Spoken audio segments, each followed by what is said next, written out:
Thank you for joining the Judaism Demystified podcast. We're honored to have Dr. Roslyn Weiss with us. Can you give us a little bit of a brief overview on the Rishon Hasdai Crescas? We are doing this series. This is the second episode in the series of getting to know the Rishonim. And before you even get into that, we would like to know a little bit about you and your book. So please take it away. Okay, thank you very much for having me. I feel quite honored to be here. I've looked at the list of distinguished guests you've had, and I feel very flattered to be among them. It's our pleasure. Thank you. So I'll tell you a little bit about myself. Have a modern Orthodox background. I went to Yeshiva Flatbush High School. That's where I learned my Hebrew that I still rely on today. I could never have translated this Light of the Lord had I not gone to Yeshiva Flatbush High School. That's all I can say. That was also my first introduction to Jewish philosophy. So I have yet another debt to Yeshiva Flatbush and Dr. Joel Walowski, who was my math teacher, but nevertheless also taught Jewish philosophy. I went to Brooklyn College as an undergraduate. My parents wouldn't let me leave home, so I went to Brooklyn College as an undergraduate. And after college, I went to Columbia, got my PhD at Columbia. My field was Plato. And for most of my career, I wrote about Plato. I have 4 books on Plato, a 5th coming out in July. We might have to have you on for that. I would love that. I would love that. I'm a big Plato fan. So, yeah, Plato is the best. Right. I will check those out.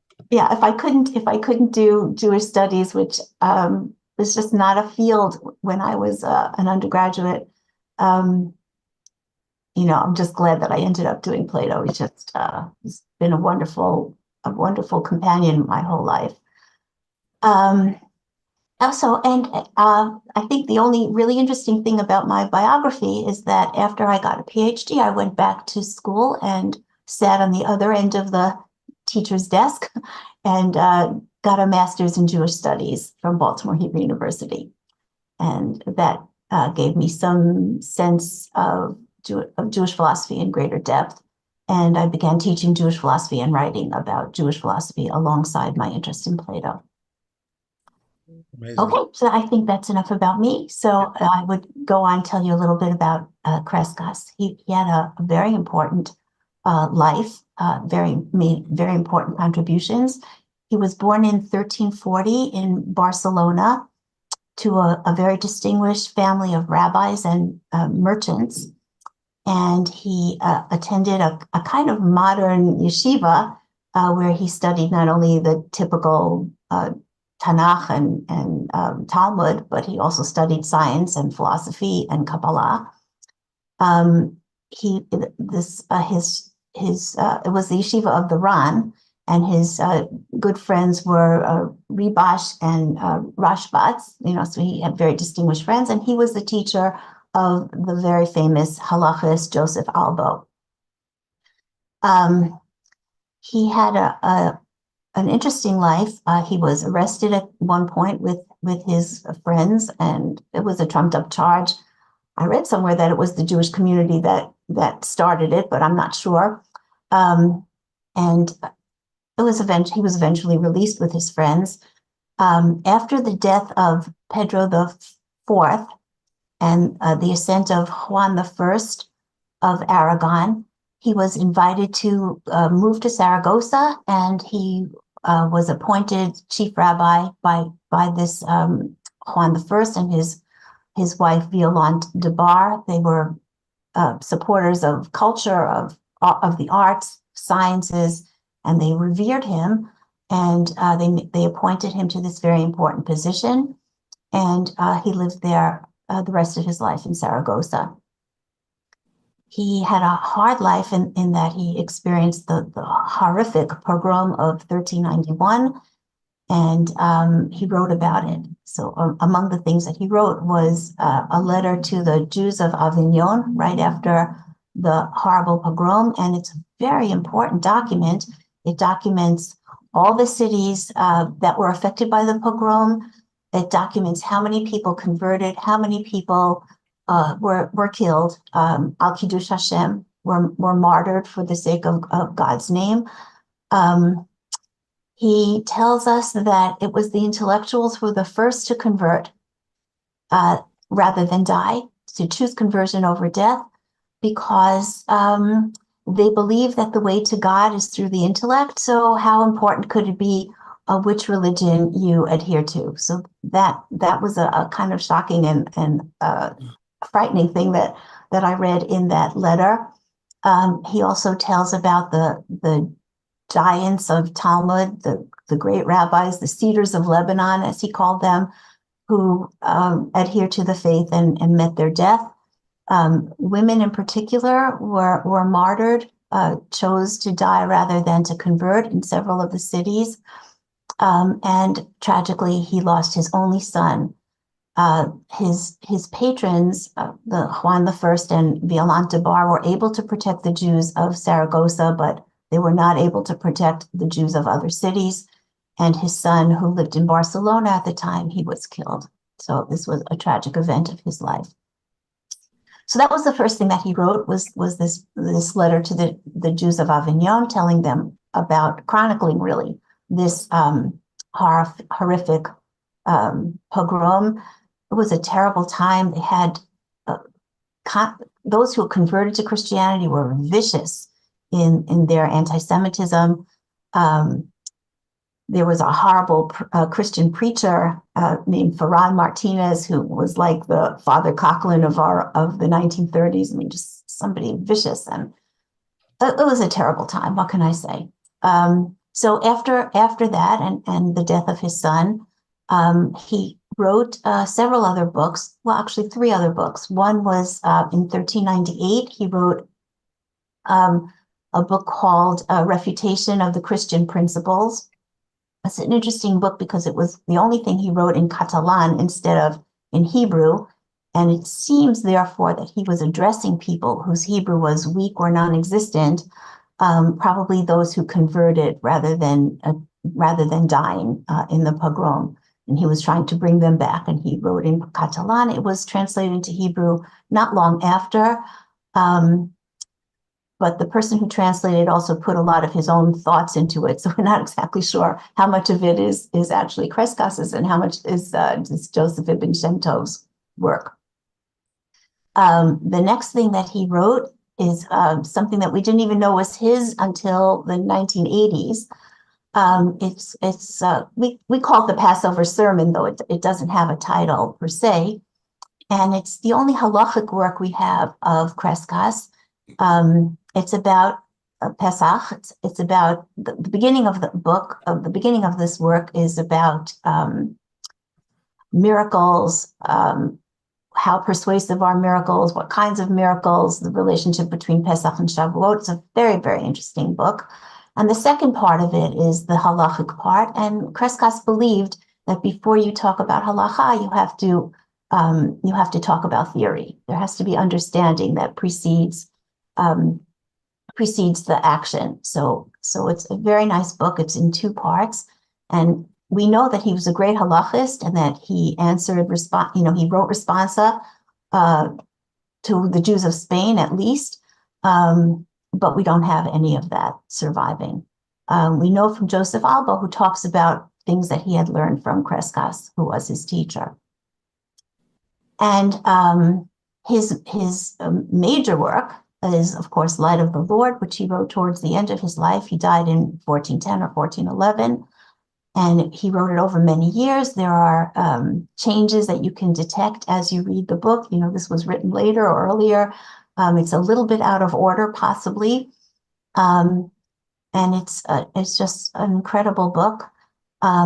It was meant to be the first part of a 2-volume work, but the second volume was never written, and the second volume was supposed to be an improvement on the Rambam's Mishnah Torah, the way this first part, Light of the Lord, was supposed to be an improvement on the Maimonides guide. So, wow. Yes, so he set out to write a law code. Yes. Wow. Yeah, so he set out, he wanted to write, he had many objections to the Mishnah Torah. He thought Maimonides should have cited his sources, that he should have also cited the disagreements between the authorities, the sages in the Talmud, which he didn't do. And most importantly, he didn't give us principles. He gave us a psak, but he didn't give us the principle behind the psak. So one doesn't know in a new case what to do. One only knows what to do in this particular case.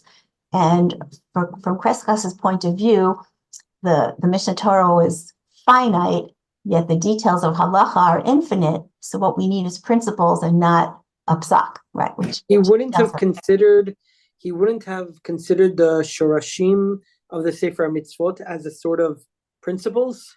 No, he was looking for halachic principles, that is, principles that you could apply to new halachic cases that arise. Specifically with new halacha. Right, okay. So we didn't get his reasoning wasn't clear. Like, so we don't know how to think about a new case that would arise. And if someone would disagree with him, we wouldn't know on what basis to choose what he said over what somebody else said, because we didn't understand what was going on behind it. So unfortunately, he never got to write that second part of his book. He died after finishing The Light of the Lord. So that's an unfortunate occurrence. But Light of the Lord is just a masterpiece.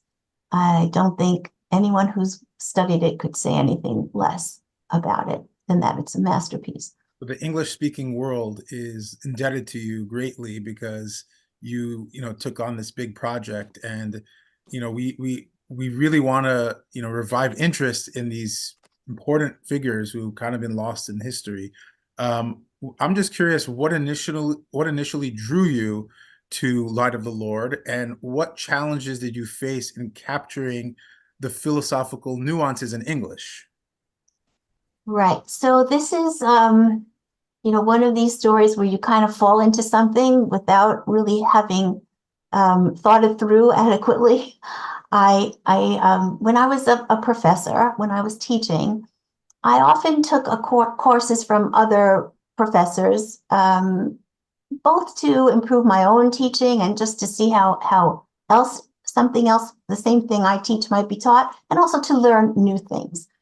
I took a course with Professor Daniel Reinhold from YU. It was a course on free will and Jewish thought. So it sounded like a very interesting course, and I enjoy taking courses from other people, even as I was myself. And in that course, we came upon him, but I didn't know much about him. And this was my first serious exposure to Hasdai Crescas. And what I read about his view of free will was so astonishing that I thought, wow, I would really like to teach Hasdai Crescas in my Jewish philosophy class. So I thought, if what he says about free will is so interesting, he must have interesting things to say about many other things. So I tried to find an English translation of Light of the Lord. And I found out that there is no English translation of Light of the Lord. There are only bits and pieces that had been translated. And I checked to see if anyone was working on it, and I found out no one was working on it. So I foolishly decided that, well, it had to be done, so I would do it. I say foolishly because I had no idea what I was getting into. None. None. I tell you, I had no idea. I thought, well, I can read Mefarshim, so what could be the big deal? And I found out to my chagrin that that wasn't sufficient. So all I can say is, as far as rendering this into English, that was the least of my problems. Every sentence, every word was challenging for me. And, but I was determined to do it, and determined to do it quickly, because it had to be out there. There needed to be a translation of this work. So I just decided I was going to do it. I spent only a year. I got it out. It has errors because I rushed, So if anyone is interested in buying it, I would advise buying the paperback, which is at least a little bit better than the original. And then when it came out again in the edited volume that I did of all of Crescass's works, there are more corrections in that volume. So that might be even better. Right. When you talk about the difficulty in the translation, you're not referring to just straight up translating words as much as being able to capture what he's trying to say and kind of put that in English terminology. Right. So actually, there are two problems. One is figuring out what the heck he's trying to say, which wasn't easy. First of all, medieval philosophical Hebrew vocabulary is a whole new thing. You think you know what this word means because you're familiar with the word, but it means something completely different in medieval philosophy. So when you're reading it, you say, well, I know what this means, but this can't be what it's saying. And then you have to figure out what this word meant then, which is different. Just a simple example, this really tripped me up. The word yadua, which we would say means known, means certain, a certain something. A certain something, that's what yadua means. Well, I didn't know that, so I'm translating known. Known doesn't make any sense. So, it involved going back and trying to learn really a whole new language. And once you get the words right, then you have to figure out what Crescass is trying to say. He wrote very laconically, very spare, very hard to figure out. And it was important to me because I thought he was such a brilliant thinker. It was important to me to understand what he was saying and then to render it into English. And I'm still working on it. It's still not perfect. Well, we appreciate that you're putting in so much effort into getting this perfect, which is amazing. How does his life and historical context of his work influence the way we should interpret the light of the Lord? So I think a major influence on his life was the loss of his son. Mm-hmm. And I think the fact that he lost his son caused him to identify very strongly with Abraham and the Akedah. And he actually refers to his son as the unblemished lamb that I sacrificed as a burnt offering. That's how he refers to his son. So he identifies very strongly with Abraham. And I think what's very important to understand is that he thinks that as a result of the Akedah trial, that Abraham's devotion to God, his love of God, his attachment to God was enhanced rather than diminished. And what one feels when one reads Light of the Lord is that this is exactly what happened to Crescass. The loss of his son, instead of diminishing his attachment to God, actually increased it. And that's because the way he understood trials was that trials are a way in which God brings you closer to him by putting you through something that has that effect. Okay, so to make this a little bit more clear, the purpose of commandments is also that through doing them, through serving God, through caring for God, doing what God asks, you draw closer to him. Through a trial, through doing what God asks, no matter how hard, you grow closer to him. And this was Crescass's experience, that he grew closer to God. When he talks about the Akedah, it's really quite interesting that he talks about this atayadati. Now I know that you are Yirei Elohim, that you are God-fearing. When he talks about atayadati, what he says is, it's not that God didn't know in advance that Abraham would succeed. The whole point of the trial was to get him to do this thing that would then draw him closer to God. That was the whole point of the trial. Every trial is for that purpose. So what does it mean that he says, Ataya dati? Now I know. It's that the level of Yirat Hashem, the level of God-fearingness that Abraham achieved as a result of the Akedah was far greater than the level of God-fearingness that he achieved before. And since he had not achieved that level until this moment, God could not say, I now know, because it wasn't yet true.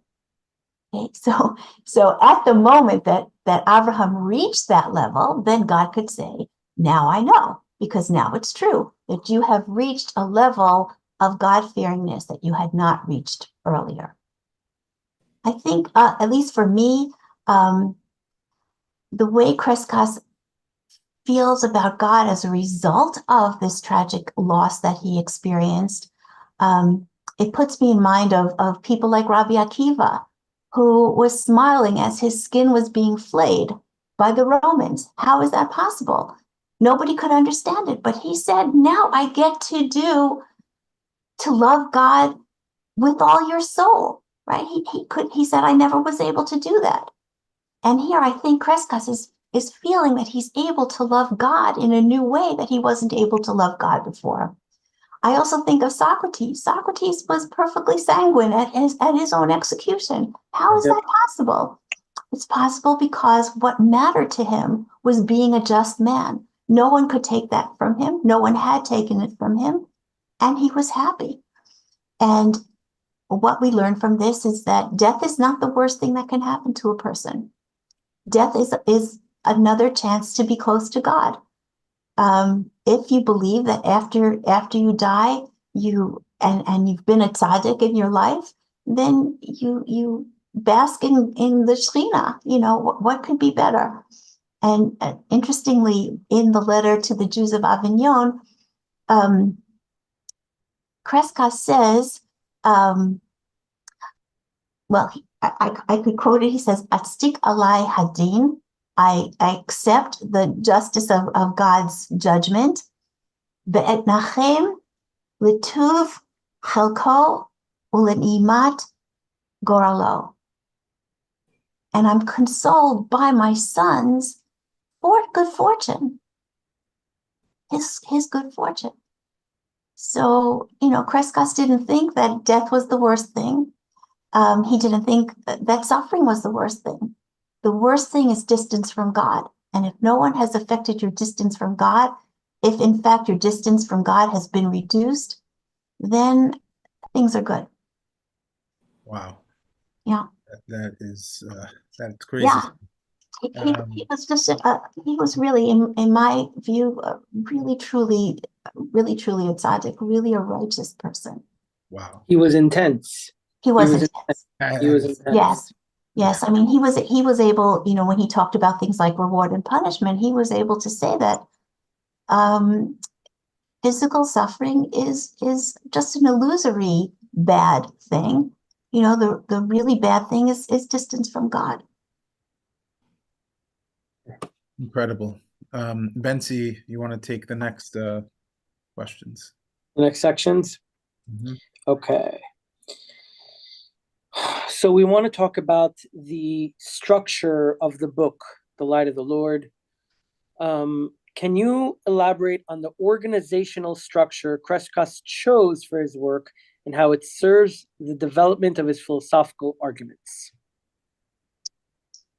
Okay, so I think it's important to note that Crescas was very, it mattered, that structure and clarity mattered a great deal to him, which might be ironic considering how difficult his work is. But it was clearly very important to him. So the idea that I already mentioned about theory preceding practice, those were important things to him.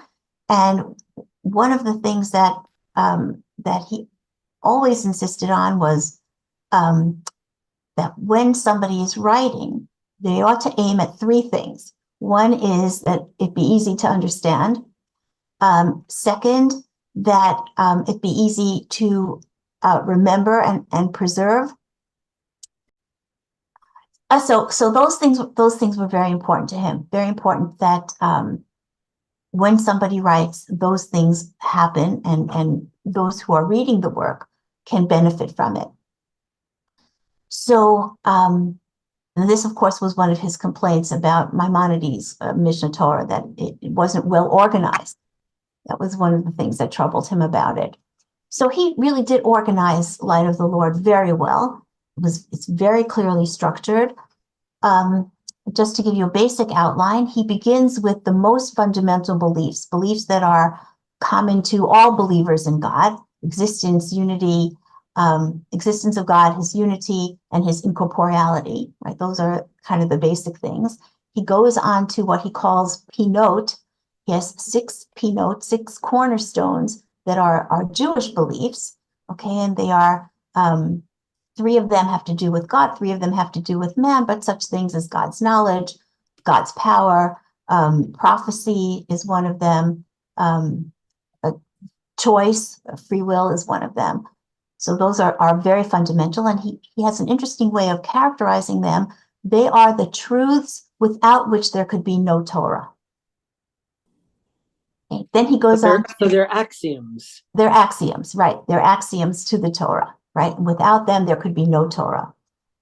He goes on to beliefs that are true and that one must embrace, otherwise one is a heretic, but they don't rise to the level of there could be no Torah without them.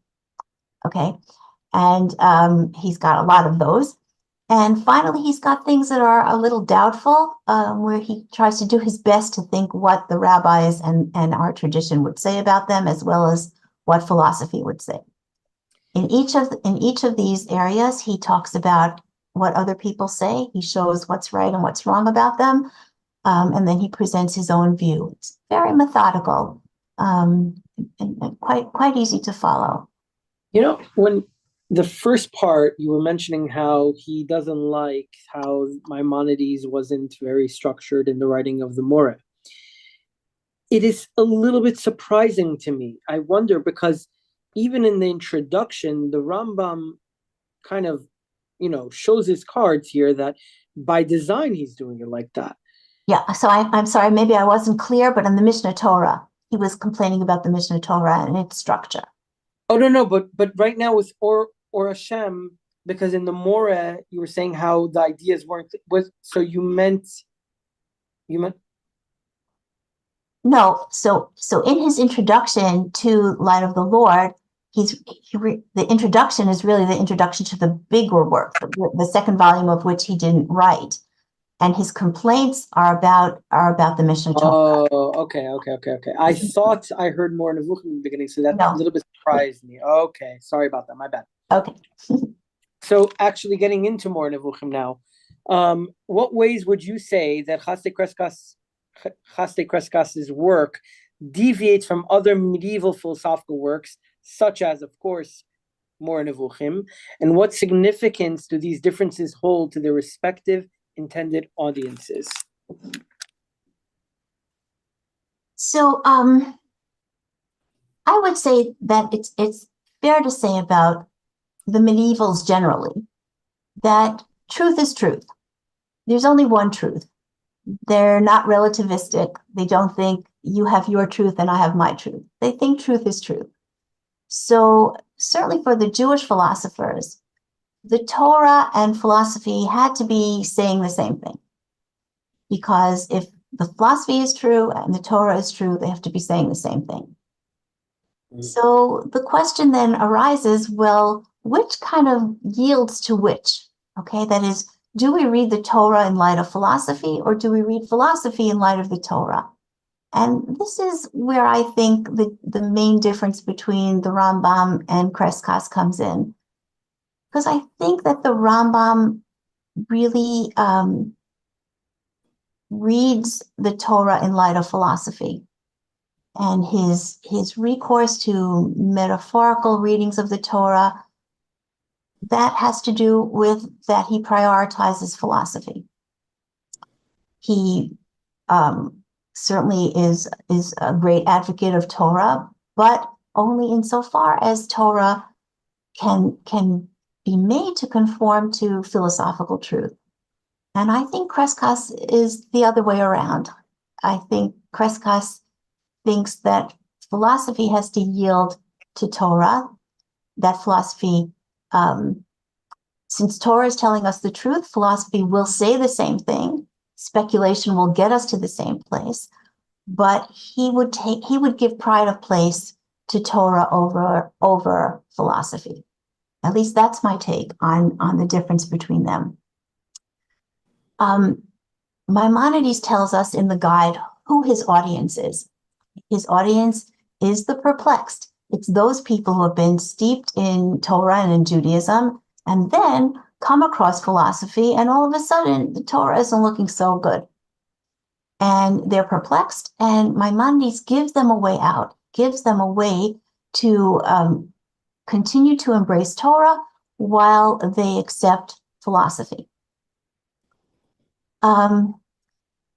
Okay, but I don't know if you hear in that what I hear in that, but it's almost as if we really need to redo Torah so that it doesn't sound foolish to people who have embraced philosophy or have come in contact with philosophy.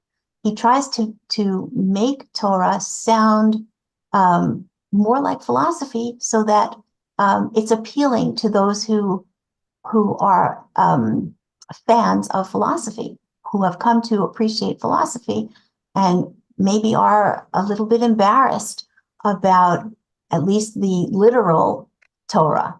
And so he introduces a figurative Torah and makes it conform to his philosophical ideas. Crescass, I think, if you ask me who his audience is, I would say his audience is those who have been seduced by Maimonides. They're the people he is trying to bring back. He sees Maimonides as having been seduced by Aristotle, and he sees Maimonides' followers as having been seduced by Maimonides. And he's concerned about that. He's concerned. He says that Maimonides, he says things that are astonishing, devarim matmihin, astonishing things. And he says something that echoes something that Plato's Socrates says in the Republic about Homer, and then Aristotle says in the Nicomachean Ethics about the adherence of the forms.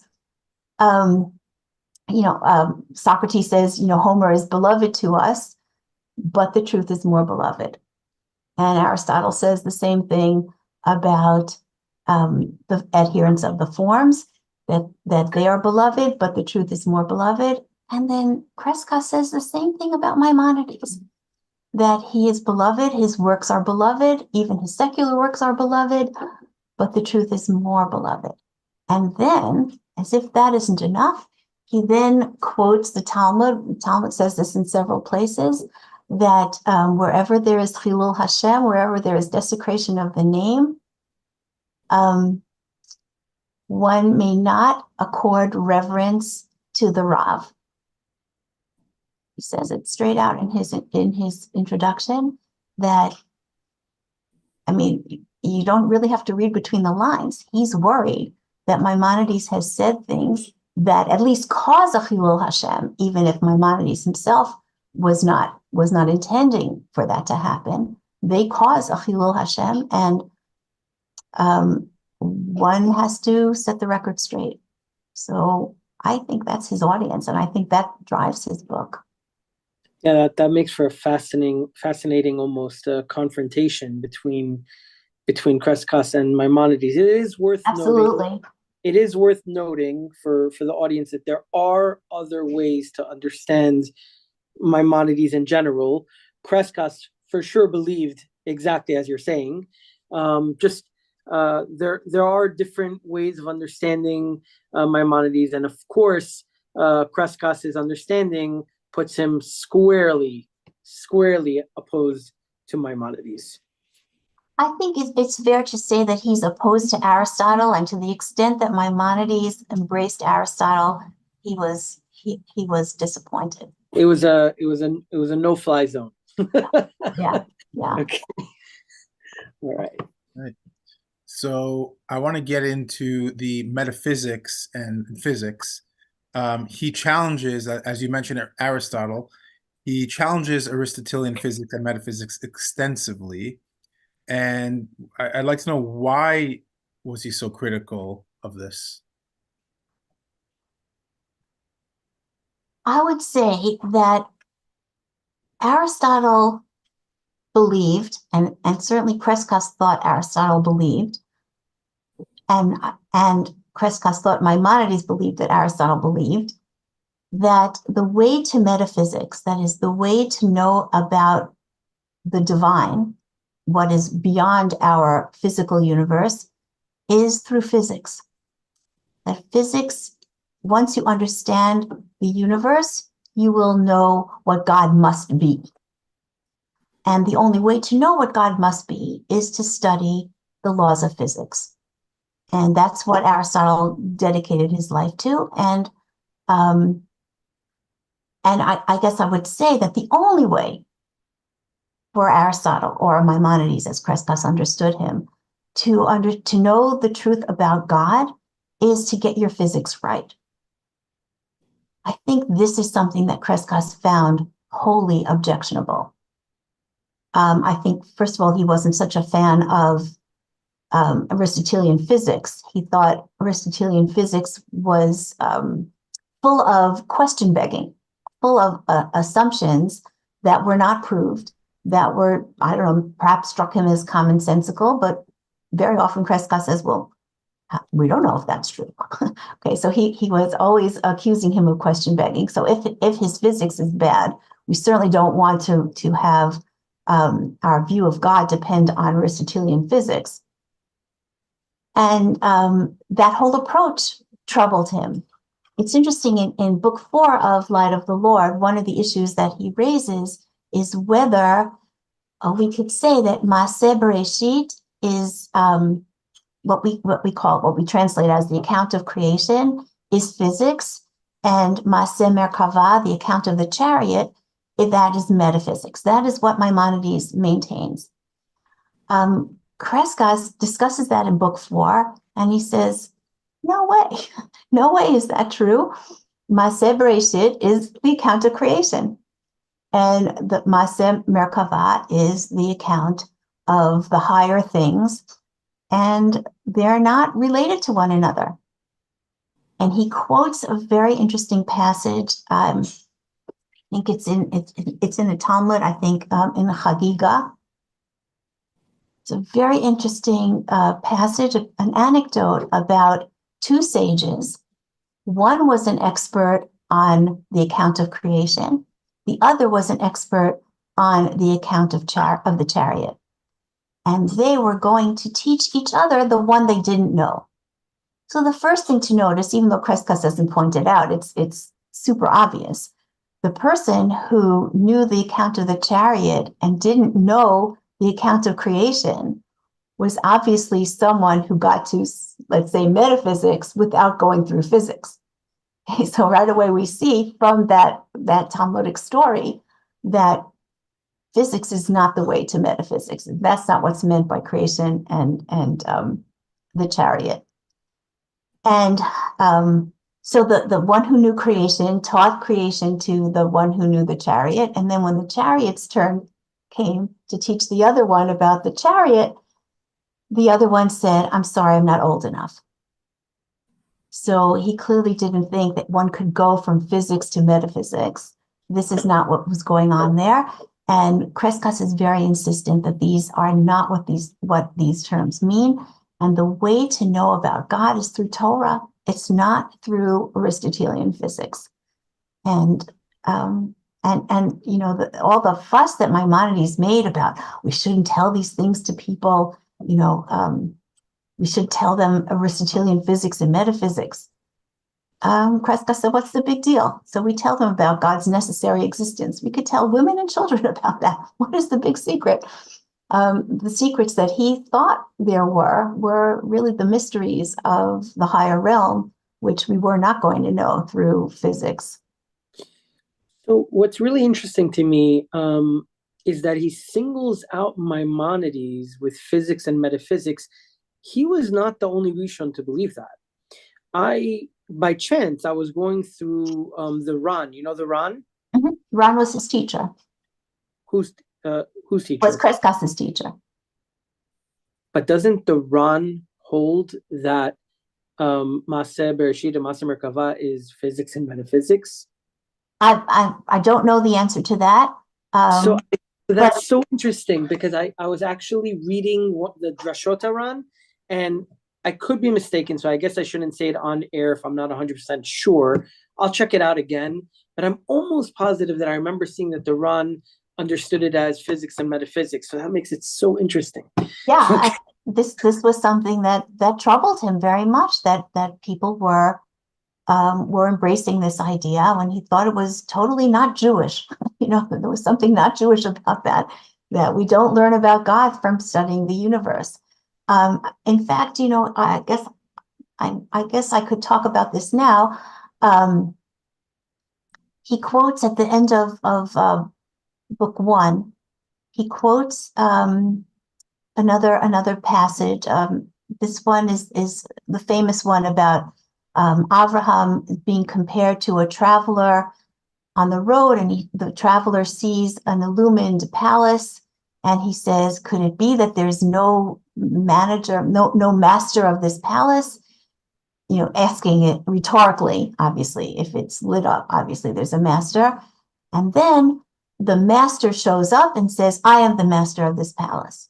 The way Crescas understands that story is that Abraham used his speculation, used his philosophical reasoning to imagine, or to conclude, I should say, that there is indeed a master of the universe, but he wasn't sure. He was inclined in that direction. And it wasn't until the master announced himself, that is, until there was a prophetic revelation, that he could really be sure.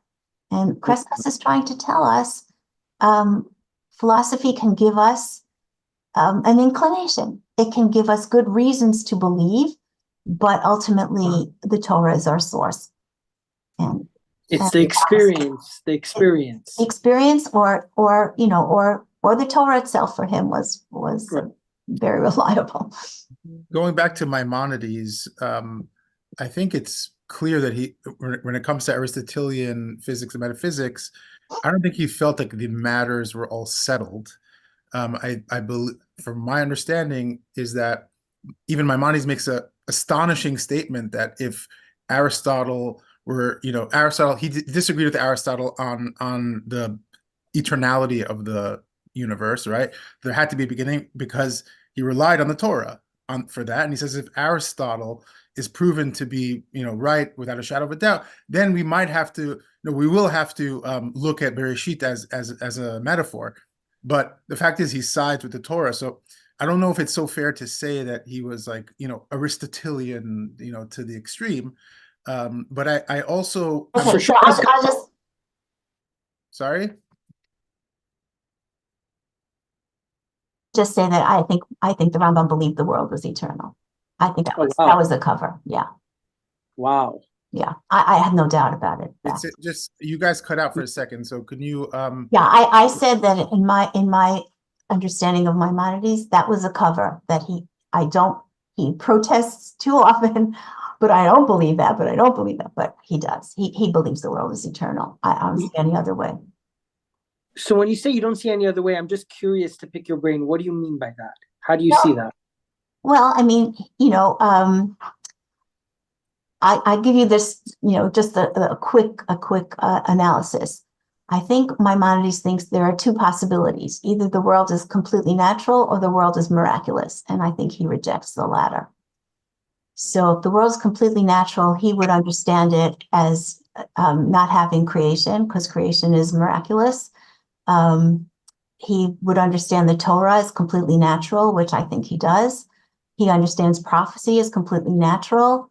That That's the way it seems to me. So, So the naturalism that runs through the Moref, for you, it leads you to conclude that, okay, I understand. Okay.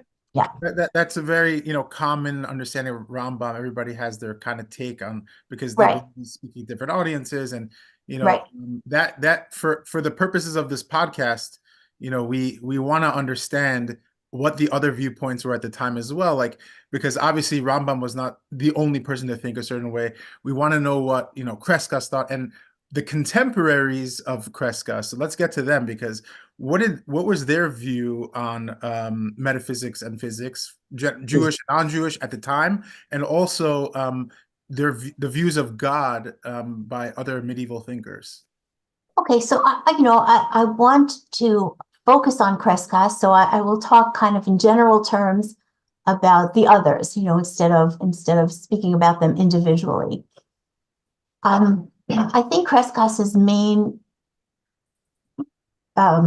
criticism of these thinkers was that in their embrace of the idea of God's oneness, which they understood as internal simplicity, like that God is not divided in any way, they sacrificed a whole lot of things that we would want to say about God. So I think this was his biggest complaint, that, for example, the knowledge of particulars, those kinds of things that they denied to God because, he can't have many pieces of knowledge because he's one, right? So that those kinds of things, those are the things that he thought we really got tripped up on by embracing certain philosophical ideas that aren't established. So, we say Shema Yisrael Hashem Elokeinu Hashem Echad. What does Echad mean? So it could mean God is the only God. It could mean God is unique. But the philosophers tended to understand it as God is undivided, that he's completely simple. And from Crescas's point of view, that was the death knell, okay, of the God that we know and love. What Crescas did instead was to just simply say that God is infinite. He's infinite in every way. Like your local handyman, no job too big or too small. Okay, so he could know everything. He can know the future. He can know everything. No particulars. Once you can know particulars, you can have real prophecy. You can have real miracles. All of these things that really are difficult to explain once you deny God any kind of knowledge of particulars. You can have prophecy. You can have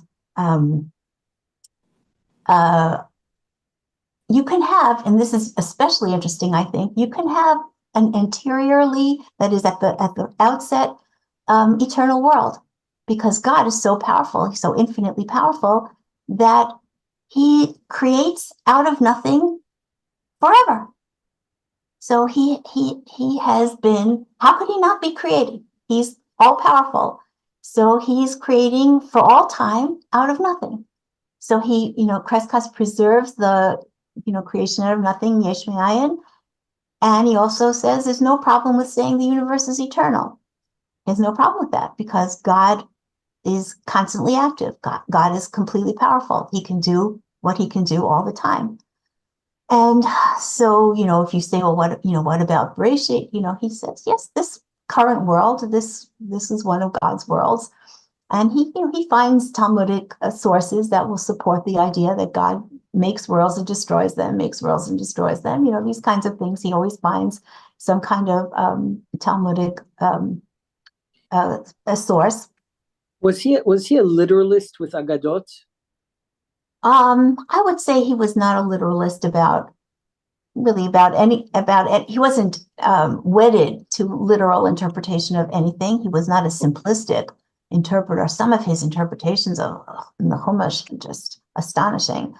But he was a traditionalist. I mean, he the tradition, what the rabbi said, meant a lot to him.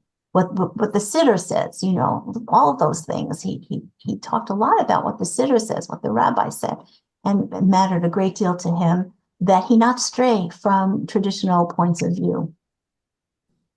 The main difference between Crescass's view of God and everyone else's is, for him, God's essence is love, infinite love, not intellect, infinite love.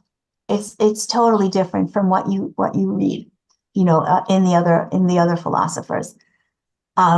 Everything that he says has to do with God's love. Everything comes back to that idea. Punishment is only out of love. God doesn't even punish you because you deserve it. He punishes you like your daddy would, to make you better. You can see the psychology behind his thinking, because it's almost as if he's projecting in a way what the world ought to be, because that's what he suffered, right? His son died. He needs that to be the truth. That's true, but this is his understanding of Yeah, God, and it's not far from the Torah's view of God.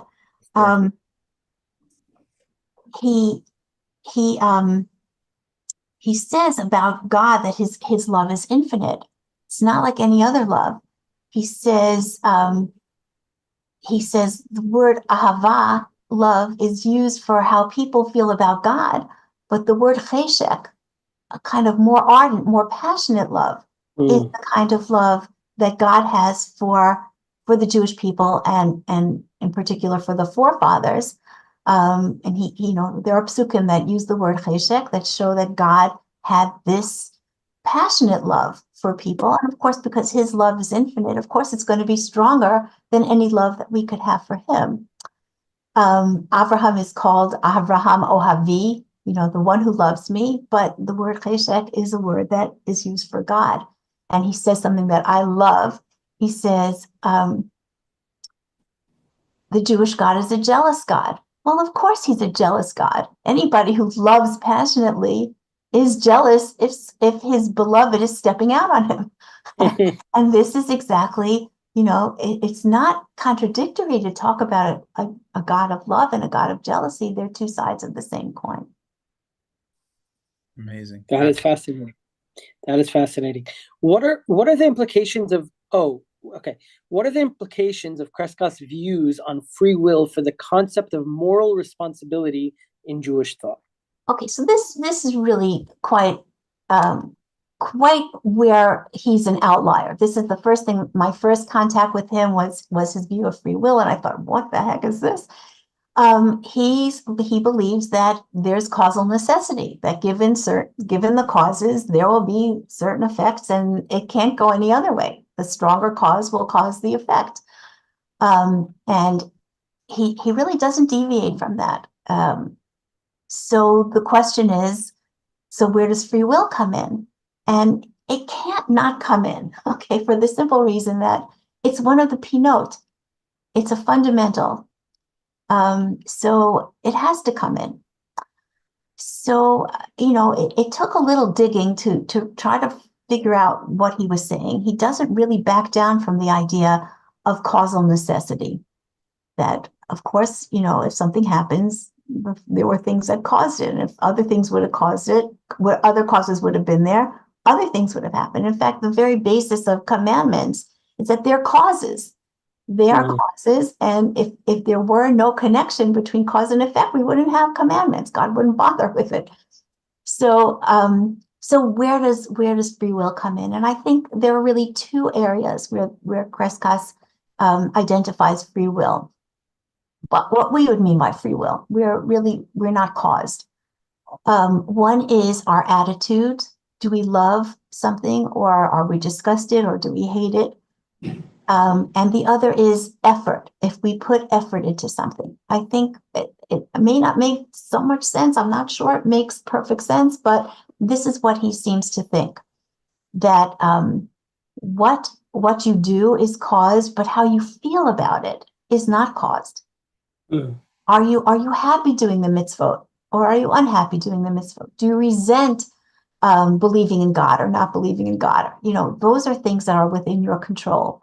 And also, do you participate? Do you want to encourage what is happening anyway. He talk about how I don't want to get too much into this, but Yaakov was promised certain things, and nevertheless he did things that would cause this thing to happen. Well, he was participating. He knew it was going to happen, but he wanted to be part of it, so he participated in it. So also interestingly for Crescas, we have no control over our beliefs either. Our beliefs are totally outside of our will. Otherwise, we could believe that 2 + 2 = 5, but we can't. Okay, so the things we believe are also caused. Okay, but how do we feel about what we believe? How much do we want to understand? How much effort do we put into investigating what we believe? We can't change what we believe, but we can love it, we can hate it, we can resent it. All of those things are possible for us. And that's where our moral responsibility comes in. And he quotes, the famous thoughts of transgression are worse than transgression. Okay, because thoughts of transgression, that is how you feel about your transgression, that is within your control. So there's an element over here that even our service of God is not in our control.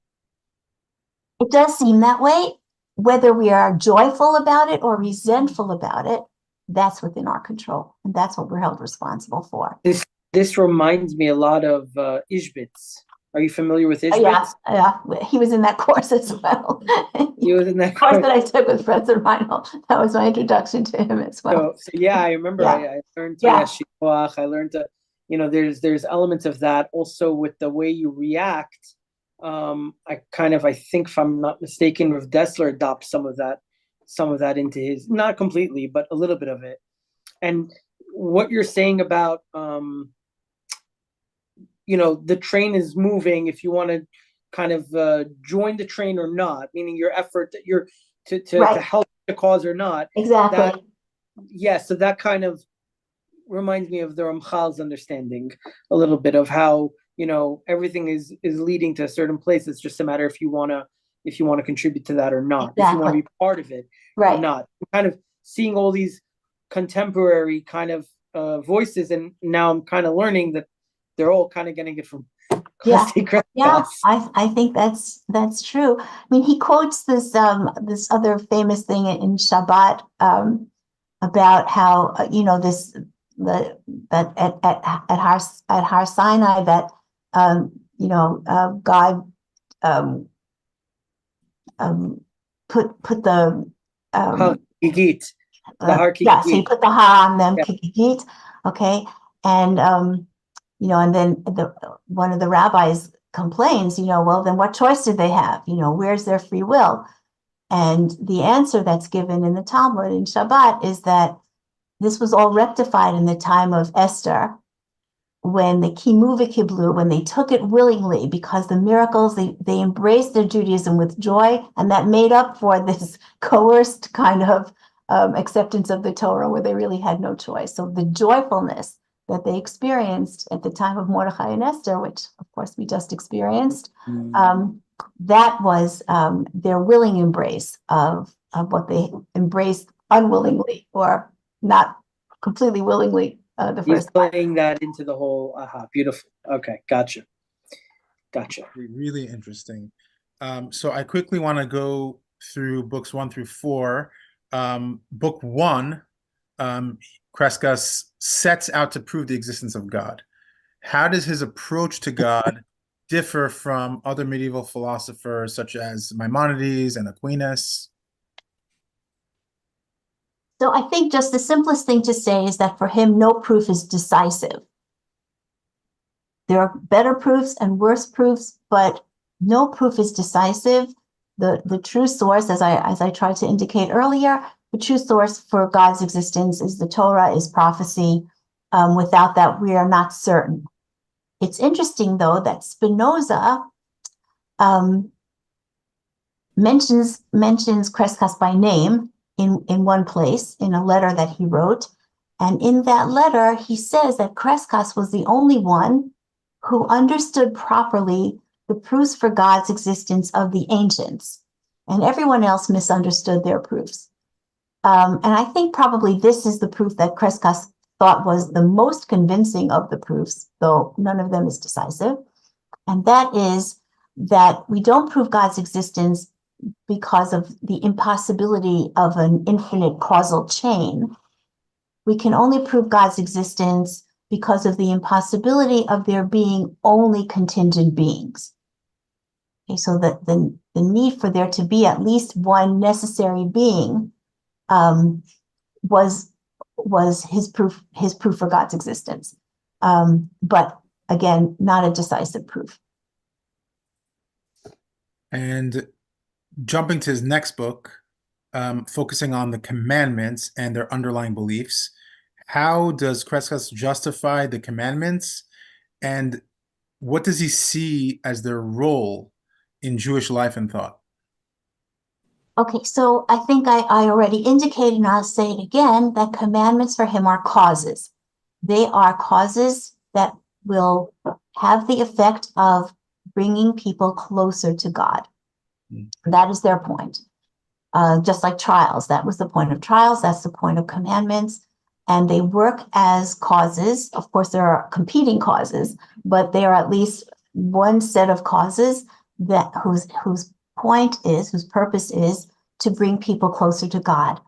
And I think, well, certainly the way I understand it, so I don't want to speak too broadly, but the way I understand this is that when you serve someone, when you care for someone by doing things for them, things that they want, things that they ask, you grow closer. I think about taking care of an elderly parent, for example.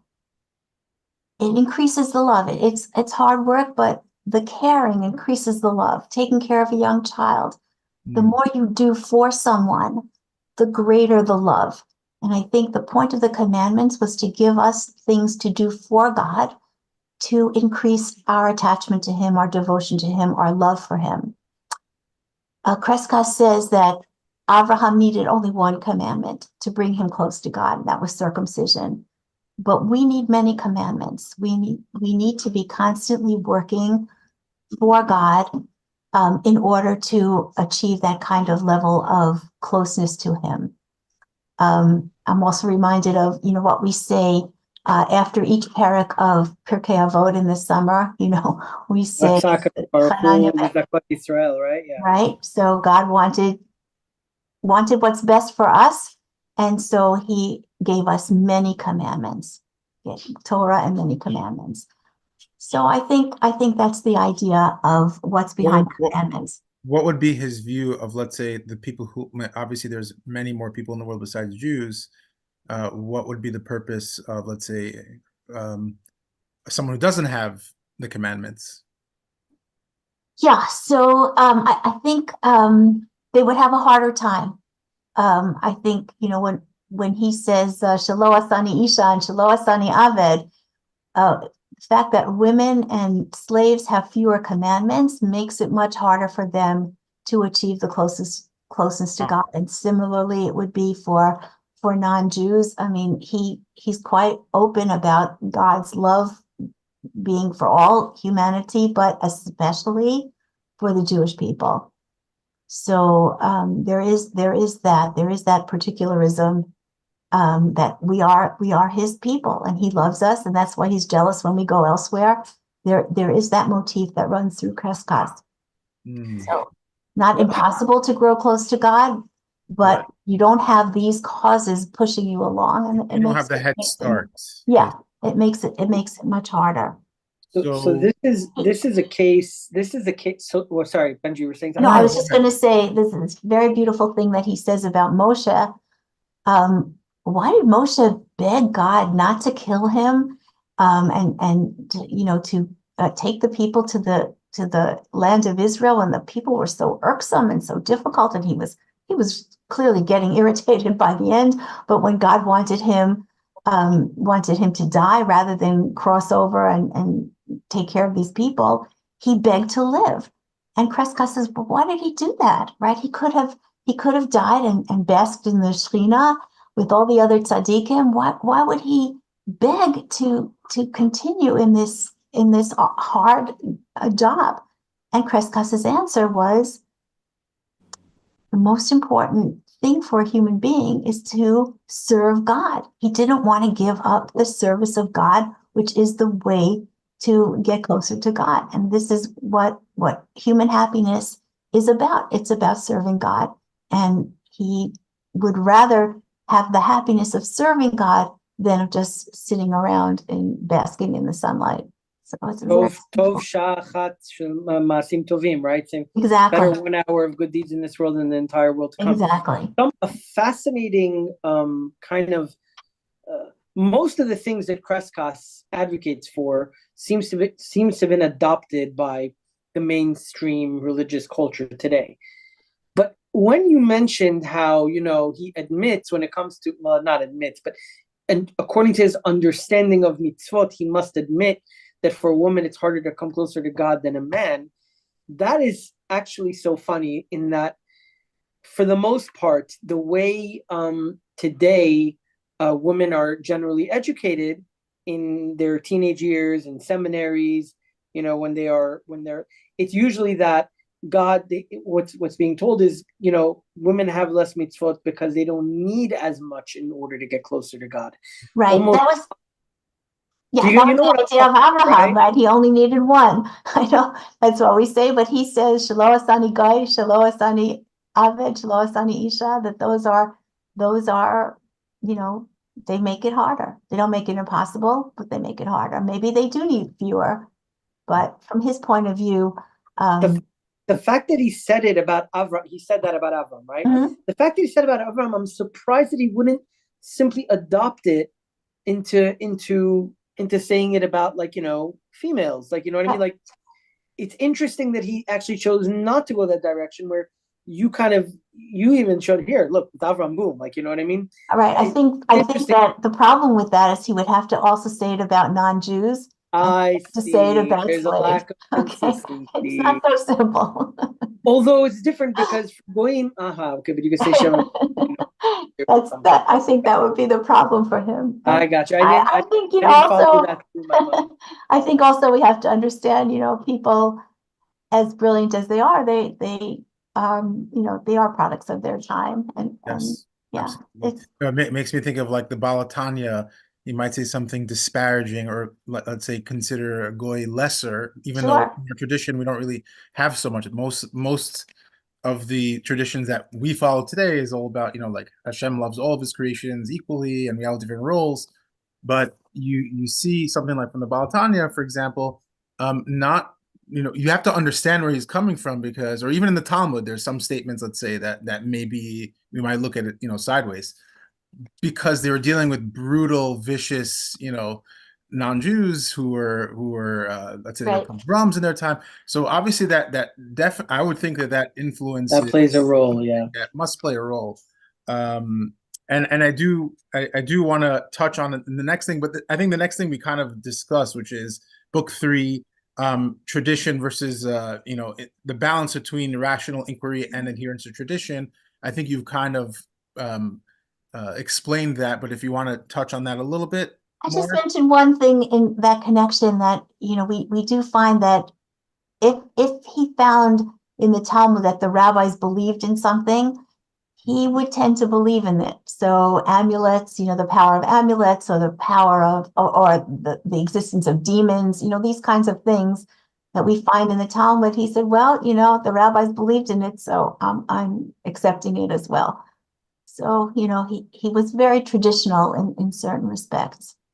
So you mentioned that, Kabbalah was something that he was also familiar with. Yes. That obviously played a role as well in his thinking, which is, there were some obviously who championed Rambam, some of the early Kabbalists, and some of them who did not. Right. So I think that is also very apparent here.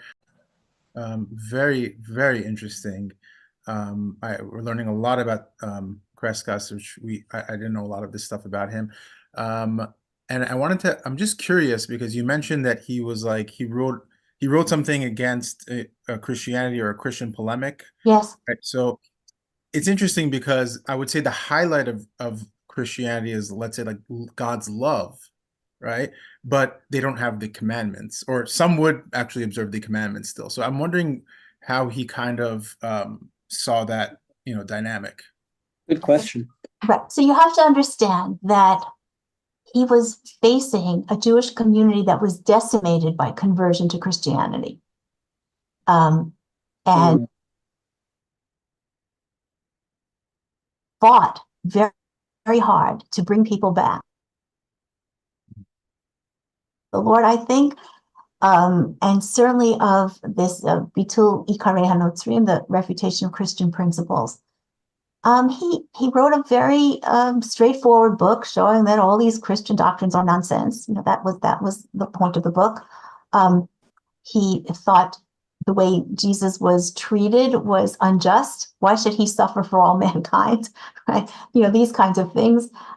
He was just adamant about the superiority of the Jewish view to the Christian view of God and everything else. And those were the days of debates and forced debates and all these kinds of things. And he stood his ground. And there is a natural appeal to this God of love, right? Emphasis on love and emotion rather than intellect, which I guess he was responding to the threat of Christianity and all the forced conversions and everything, or people being coerced into being Christian. That he almost had to. I'm just giving my own ideas. I could be wrong, but it almost seems like he's showing that, hey, Judaism has that too, and that's really what the essence of Judaism is. But we also have the mitzvot. So you don't have to look there; you can have it here. Exactly. Right. I think that for him, our God is a God of love. We don't need him to become a human being in order to have his love. So I think for him, that was an important point. And I think one of the big objections he would have to Maimonides / Aristotle is that their God can't love anybody. So I think for me, the big difference between Maimonides and Aristotle is that Maimonides loved God. It was an intellectual kind of love, but it was a kind of love. I don't think Aristotle had any love for God at all. So I would say Maimonides was a religious person, Aristotle was not. But neither of them could have a God who loved you back. So I think Crescas really was pulling away from that notion of God as an intellecting himself. I mean, what else could he intellect? And substituting a more Jewish God, a God of love, a God of relationships, of prophecy, of caring, all of that. My understanding, at least, from Maimonides is that even if a person's not going to reach the supreme levels of prophecy or whatnot, there is still something there for every single person. It's a longer discussion. No, but another thing, what? No, I agree with that. I mean, there has to be something for everyone else, but the end of human existence, the bonding with God, that's reserved for a very tiny minority. I mean, this is a podcast where we litigate, different perspectives on Rambam. People have, they say Maimonides, your Maimonides. You got people like Len Goodman and Kenneth Seeskin and Kellner and there's different understandings, and I think that it's important for us to know that when we're talking about the Rishonim, that even though there's a lot of commonality, there's also differences of opinion, and there's the influence of Kabbalah, and there's the influence of the Jews who lived in Islamic parts of the world, or they lived in Christian parts of the world. All of that plays into a lot of how people thought, and I think that's why this is a very relevant. This is the last point we wanted to get into, is why is this a relevant area of study for the modern day reader? I think the simple answer to that is that it's a deeply philosophical book, and as long as philosophical questions are relevant, this book is relevant. The biggest reason that I would recommend reading Crescas is because of how inspiring he is. He's inspiring in the way Rabbi Akiva was. He's inspiring in the way Socrates was. You get the sense of someone whose life really is devoted to God and to the Jewish people. Not the only one, of course, but someone who, for whom that was so important that really nothing else mattered. And I find that utterly inspiring and completely relevant. Absolutely. Absolutely. Well, this was really a pleasure, and we learned so much from you. And Thank you. It's my pleasure. we hope to have you on to discuss Plato whenever your book comes out. I would love that. And this was really amazing. So thank you so much. You're very welcome. Thank you for having We me. appreciate everything. Have a great evening. Thank Same you to so you. Bye. much.